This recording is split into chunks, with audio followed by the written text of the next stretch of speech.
Head के अंदर क्या चेक करेंगे हम बच्चे को? Birth trauma. क्या देखेंगे हम?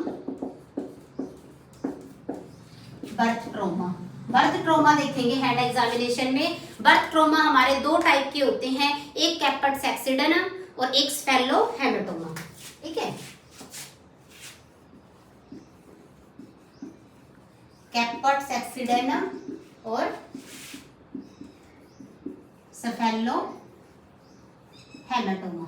ठीक है, एक हमारा बर्थ डिफेक्ट ये हो गया और एक हमारा बर्थ डिफेक्ट ये हो गया। दो बर्थ डिफेक्ट है, कैपर्ट सैक्सिडेनम एंड स्फेलो हेमेटोमा। जो कैपर्ट सैक्सिडेनम है ये क्या होता है इसके अंदर? It is a in this condition oedema occur,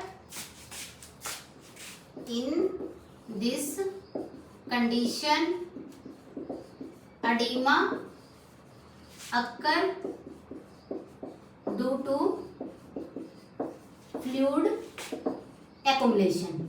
fluid accumulation हो जाता है, इसकी वजह से क्या हो जाता है? पर्सन को अडीमा हो जाता है। इसके अंदर क्या होता है?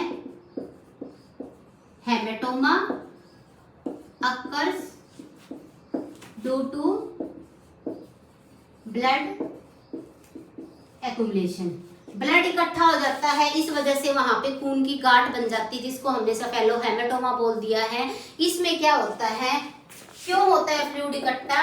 Due to improper venous drainage.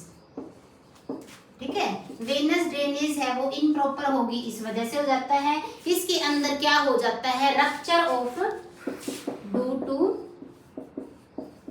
Rupture of minor blood capillary. जो छोटी छोटी ब्लड कैपिलरीज होती हैं, अगर वो रप्चर हो जाए तो उनकी वजह से हेमेटोमा फॉर्मेशन हो जाता है। ठीक है, रप्चर क्यों होती है? जब बच्चे का फोरहेड और मदर का पेल्विस दोनों एक दूसरे से फ्रिक्शन करते हैं डिलीवरी के टाइम, तो उस टाइम के कुछ वेन्स हैं, सॉरी कुछ जो कैपिलरीज हैं वो रप्चर हो जाती हैं। ये क्या करता है? सुचर लाइन को क्रॉस कर जाता है। ठीक है, इतना फ्लूइड एक्युमुलेट हो जाता है कि सुचर लाइन को ही क्रॉस कर जाता है। ठीक है, उसके बाद आ गया कि ये हमारा इट अपीयर्स बर्थ के टाइम पे अपीयर होता है। It appears at birth time, no treatment required. After 72 hours resolve.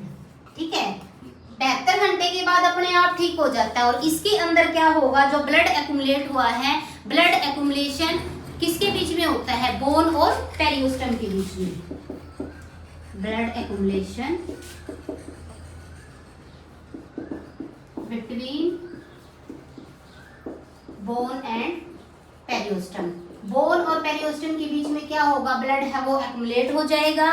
ठीक है, उसके बाद क्या है? अगर है वो ब्लीडिंग स्टॉप नहीं होती, मान लो ब्लीडिंग इज स्टॉप, अगर ब्लीडिंग है वो स्टॉप हो गई है तो ट्रीटमेंट नॉट रिक्वायर्ड, तो ट्रीटमेंट की कोई जरूरत नहीं होती है। अगर मान लो ब्लीडिंग कंटिन्यूअस है, अगर ब्लीडिंग है वो कंटिन्यूअस है तो क्या होगा? Treatment require. कौन सा ट्रीटमेंट की जरूरत पड़ेगी? सर्जिकल ट्रीटमेंट की जरूरत पड़ेगी। ठीक है, अगर मान लो कि ब्लीडिंग अब होती रहती है, नहीं रुकती, तो हम क्या करेंगे? उसमें सर्जिकल ट्रीटमेंट की जरूरत पड़ती है। उसके बाद क्या करेंगे? हमने हेड देख लिया, हेड के बाद हम क्या चेक करेंगे? प्यूपिल को चेक करेंगे। ठीक है, तो हम